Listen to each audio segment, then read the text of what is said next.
राम जी आश्विन कृष्णा त्रयोदशी को विश्वामित्र जी के साथ पधारे हैं। मार्ग में भी समय लगा और फिर बक्सर पहुंचे, सिद्धाश्रम पहुंचे। सिद्धाश्रम में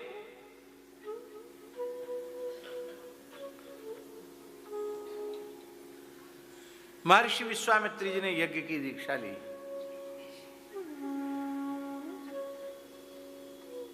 कितने दिन यज्ञ चला? अनिद्रम षडहोरात्रम, महर्षि वाल्मीकि कह रहे हैं अनिद्रम। राम जी 6 दिन तक सोए नहीं, पलक भी नहीं गिराए, खड़े रहे प्रत्यंचा खींच करके चारों ओर देखते हुए। तपोवन वरक्षताम अनिद्रम षडहोरात्रम, दिनों रात तपोवन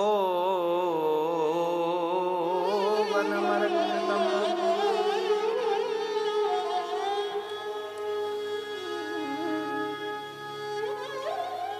तपोवन वरक्षताम, 6 दिन 6 रात्रि तक प्रभु तपोवन की रक्षा कर रहे हैं।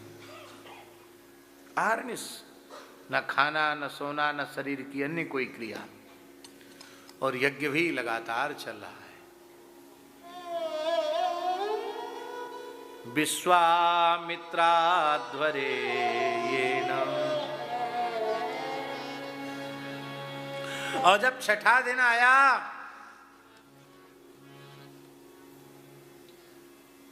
तो राम जी ने कहा लक्ष्मण सन्नद्धो भव, तैयार हो जाओ, एकदम अलर्ट हो जाओ। क्यों? ये पूर्णाहुति का क्षण है, अब गड़बड़ हो सकता है, यज्ञ में विघ्न उपस्थित हो सकता है। लक्ष्मण जी कहते प्रभु मैं तो पहले से ही सावधान हूं आपकी कृपा से। पश्यतो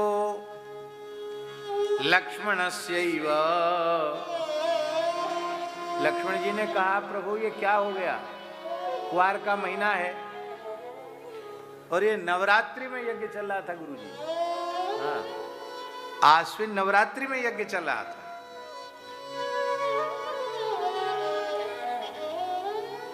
और ये दिन का समय है, अभी पूरा सूर्यास्त हुए नहीं हुआ। आओ,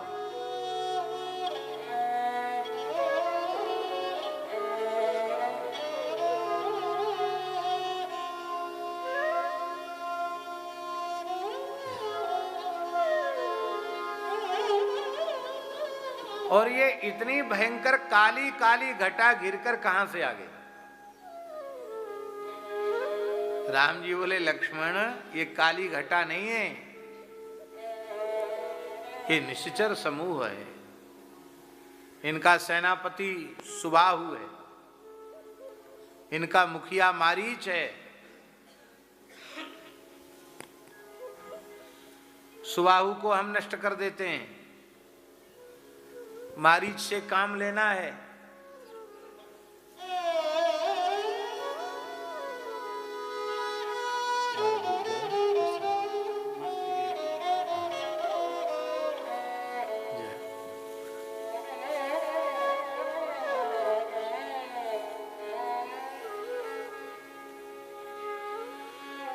हरिशरणम, क्या कह रहे थे हमको स्मरण दिलाओ?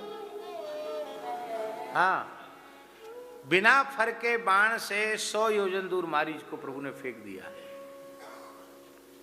सुबाहु को सदगति प्रदान कर दी।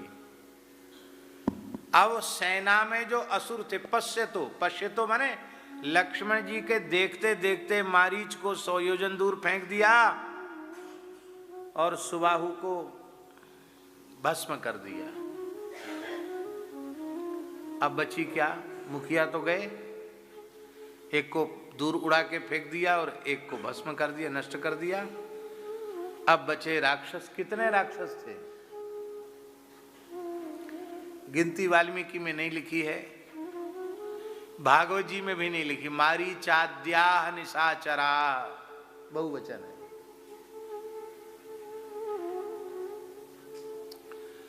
पर पुराणांतर में, ग्रंथांतर में संकेत है कि मारीच सुबाहु की सेना में ठाकुर जी 60 करोड़ राक्षस थे। कितने थे?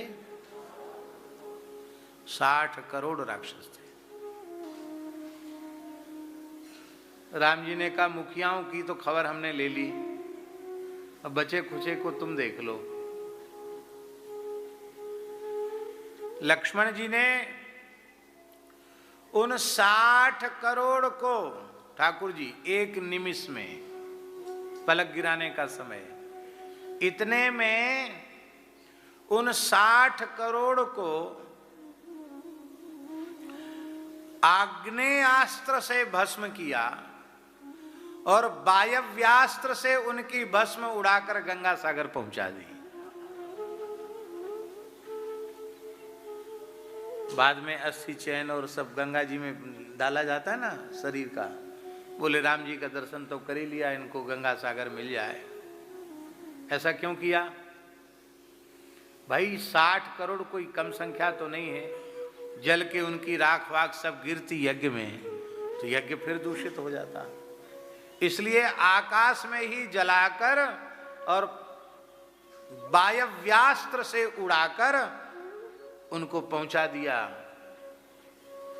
जहां उनकी सदगति होनी थी।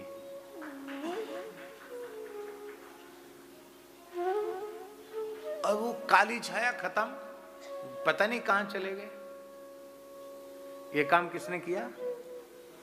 लक्ष्मण जी ने। और इस लीला का संकेत गोस्वामी श्री तुलसीदास जी ने किया है।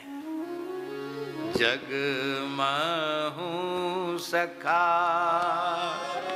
निशाचर जेते, जग महु सखा निशाचर लक्ष्मण हनहि निमिष महुते ते, लक्ष्मण निमिष महुते ते। विभीषण शरणागति के प्रसंग में सुग्रीव जी को अपमान की अनुभूति हो रही थी। हमसे पूछा गया, हमारे सचिवों से, मंत्रियों से पूछा गया, और पूछने के बाद फिर किया गया अपने मन का। तो जब अपने ही मन का इनको करना है तो हम व्यर्थ में प्राण क्यों दें? अपने ढंग से लंका विजय कर लें। वाल्मीकि, ये मन में आया सुग्रीव जी के। और भगवान श्री राम तो सर्वांतर्यामी हैं। राम जी ने वाल्मीकि में तो कहा है गुरुजी, अंगुल्यग्रेण तान हनमि इच्छन हरिगणेश्वर।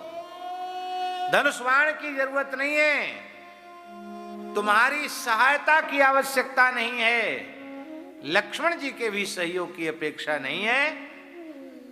मैं अपनी अंगुली को ऐसे उठाऊं और इच्छन, केवल इच्छा करूं तो अंगुली के अग्रभाग से ही संपूर्ण आसुरी शक्तियों को एक क्षण में नष्ट कर दूं।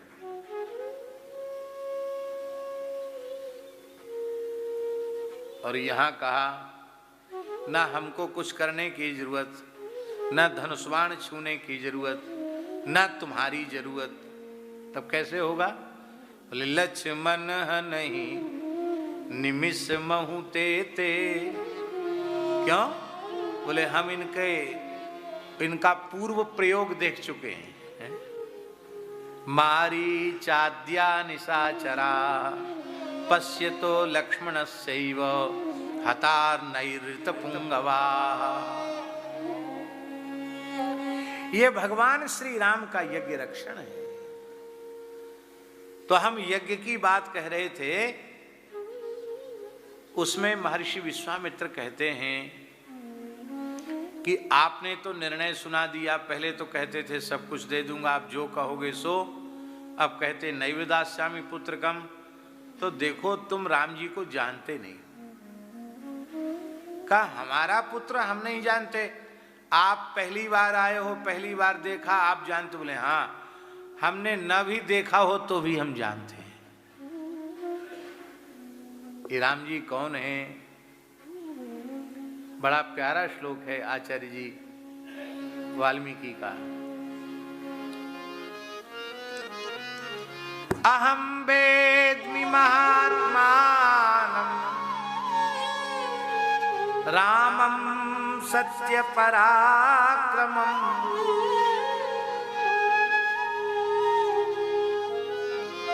वसिष्ठोऽपि महातेजा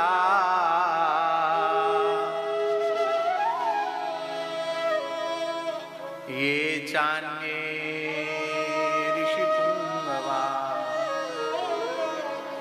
ये चान्ये तपसि स्थिता।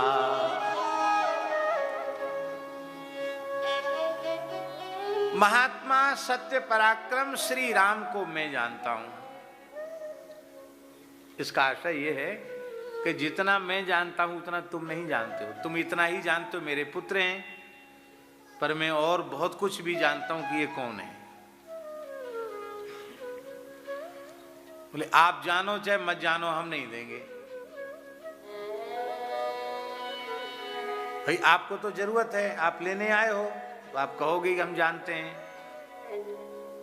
बोले वशिष्ठोपि, महातेजस्वी वशिष्ठ जी भी जानते हैं। बोले हो सकता है आप दोनों का पहले विरोध चला, अब प्रेम हो गया हो, दोनों मिलकर राम जी को हमसे दूर करना चाहते हो। तो कि ये चान्ये तपसि स्थिता, यहां जितने भजन करने वाले, तप करने वाले ब्राह्मण हैं, ऋषि हैं, वो सब जानते हैं राम जी कौन है।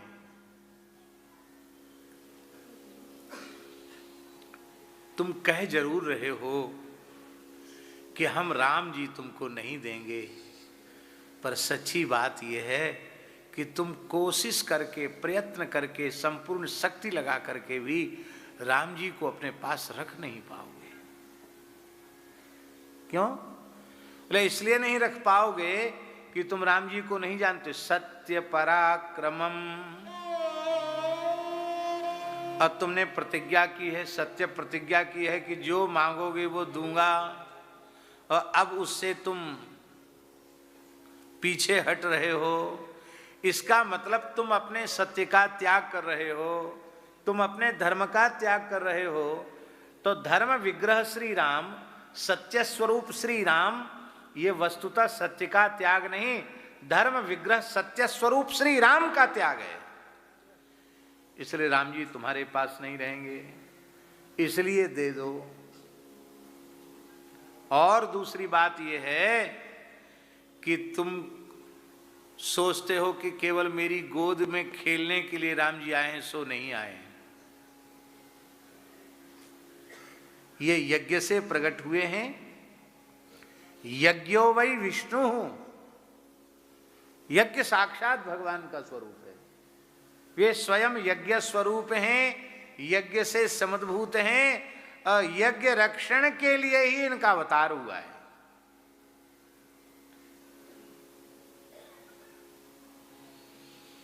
इसलिए तुम इनको रोको मत।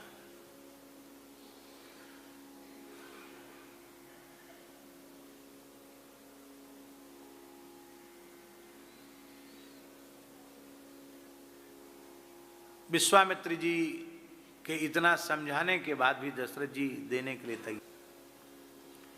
ठाकुर जी, विश्वामित्र जी समझ गए कि यदि आज जिस स्थान पर दशरथ जी हैं, उस स्थान पर यदि मैं होता तो क्या मैं राम जी को दे देता। तो भीतर से बड़े प्रसन्न हैं उनके प्रेम वात्सल्य को देख करके, लेकिन ऊपर से थोड़ी कठोरता दिखा रहे हैं कि तुम मिथ्या प्रतिज्ञ हो जाओ, तुम धर्म और सत्य का त्याग करने का दोष तुमको लग जाए। और अब उनको लगा कि मेरे प्रयत्न, मेरे पुरुषार्थ, मेरे ज्ञान विज्ञान तप के बल से राम जी नहीं मिलेंगे, क्योंकि राम जी अपने साधन के बल से नहीं मिलते हैं। भगवत प्राप्ति तो आचार्य कृपा के, गुरु कृपा के अधीन। लिखा है आचार्यवान पुरुषो वेद। आचार्यवान माने गुरु भक्त, गुरुनिष्ठ व्यक्ति ही भगवत तत्व की अनुभूति कर सकता है। देखो इंद्रेश जी, परोक्ष अनुभूति भी गुरु कृपा से होती है और अपरोक्षानुभूति भी गुरु कृपा से होती है। भगवान हैं, उनकी महिमा क्या है, उनकी लीला क्या है, उनका चरित्र क्या है, इसका यत्किंचित बोध कैसे हुआ? गुरु जी के चरणों में श्रीमद् भागवत जी का श्रद्धा पूर्वक अधिगम न पता चलता श्री कृष्ण क्या है, श्री कृष्ण की लीला क्या है, उनका महात्म्य क्या है, पता चलता। तो हम लोगों को जो परोक्ष ज्ञान हुआ है वो भी गुरु कृपा से। शब्दजन्य ज्ञान को परोक्ष ज्ञान कहा गया। शब्द से प्राप्त होने वाला ज्ञान, शास्त्र से, शास्त्र के अनुशीलन से प्राप्त होने वाला ज्ञान, वो गुरु कृपा से हुआ। तो परोक्ष ज्ञान गुरु कृपा से हुआ है, तो अपरोक्षानुभूति भी गुरु कृपा से ही होगी। नान्यः पंथा विद्यते न, दूसरा मार्ग नहीं है। राम जी तो धर्म विग्रह हैं, ये सीधे सीधे मिल जाएंगे तो साधन बल से राम जी की प्राप्ति होती है, ये सिद्धांत सुस्थिर हो जाएगा। गुरु कृपा से प्राप्ति होती है, ये सिद्धांत कैसे समझ में आएगा? आज ठाकुर जी विश्वामित्र जी के नेत्र कातर हो गए और उन्होंने उनकी आंख भराई, हृदय भराया, और उन्होंने आंखों ही अपनी द्रवित नेत्रों से वशिष्ठ जी की ओर देखा, कहा हे श्री राम गुरु, ये राम जी तो आपकी संपत्ति हैं, इस दीनहीन विश्वामित्र पर थोड़ी कृपा हो जाए तो कुछ समय के लिए आपके शिष्य श्री राम जी हमको भी मिल जाए। और यह एक प्रकार से विश्वामित्र जी के द्वारा आचार्य प्रपत्ति थी, आचार्य शरणागति थी। और जैसे ही शरणागति की, बस दशरथ जी ने, वशिष्ठ जी ने कहा तब पुत्र हितार्थाय, तुम्हारे पुत्र के हित के लिए त्वाम उपेत्य भी याचते, तुम्हारे पास आकर तुमसे याचना कर रहे हैं। क्या हित करेंगे ये हमारा? अरे मैंने कह दिया 16 वर्ष के नहीं हुए हैं। कतक टीकाकार ने लिखा है कि क्षत्रिय कुमार 16 वर्ष की आयु में कवच धारण करने के योग्य होता है, और जब कवच धारण करने के योग्य होता है तब युद्ध में जाने के योग्य होता है। तो वशिष्ठ दशरथ जी के भी कहाँ हुए? और कूट योद्धा ही राक्षसाः, कपटी युद्ध करने वाले हैं राक्षस, कैसे होगा? एकांत में ले गए वशिष्ठ जी दशरथ जी को और कहा पहले ये तो बताओ कि विश्वामित्र जी के आगमन की सूचना प्राप्त होने के पहले क्या प्रकरण चल रहा था? ये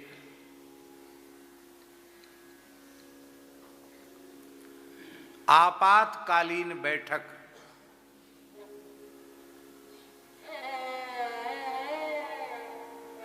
तस्य दारक क्रियाम प्रति चिंतयामास धर्मज्ञः सोपाध्याय पुरोहिता।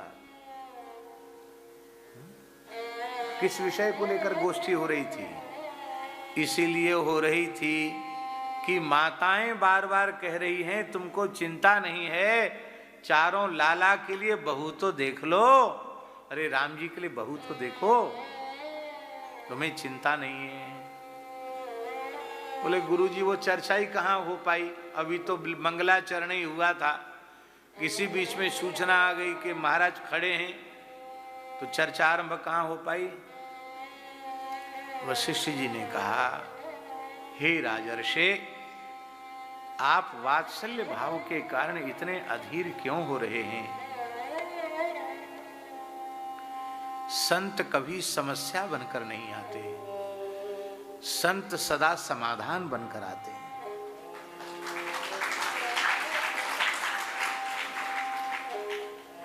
कभी जीवन में ऐसी परिस्थिति किसी व्यक्ति के सामने आ जाए कि कोई समाधान का मार्ग सूझ न रहा हो और उसी समय कोई महत्पुरुष आ जाए, तो समझना चाहिए कि ठाकुर जी ने मूर्तिमंत समाधान भेज दिया। और एक बात है,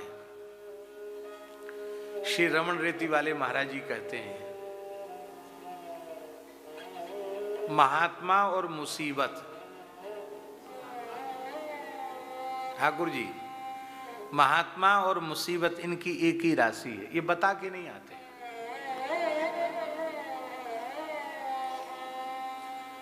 न मुसीबत बता के आती कि मैं आ रही हूं, और न महात्मा बता के आते हैं। पर मुसीबत तो स्वयं में समस्या है, पर संपूर्ण समस्याओं का समाधान संत हैं। इसलिए तुम जिस विषय के लिए चिंतित हो रहे थे, जिसके लिए गोष्ठी कर रहे थे, उसके समाधान के लिए विश्वामित्र जी आए हैं। क्योंकि तेसाम निग्रहणे सक्ता स्वयं च कुशिकात्मजा, ये असुरों के विनाश में तो वे स्वयं ही सक्षम हैं, तुम्हारे पुत्रों की आवश्यकता उनको नहीं है। तब पुत्र हितार्थाय,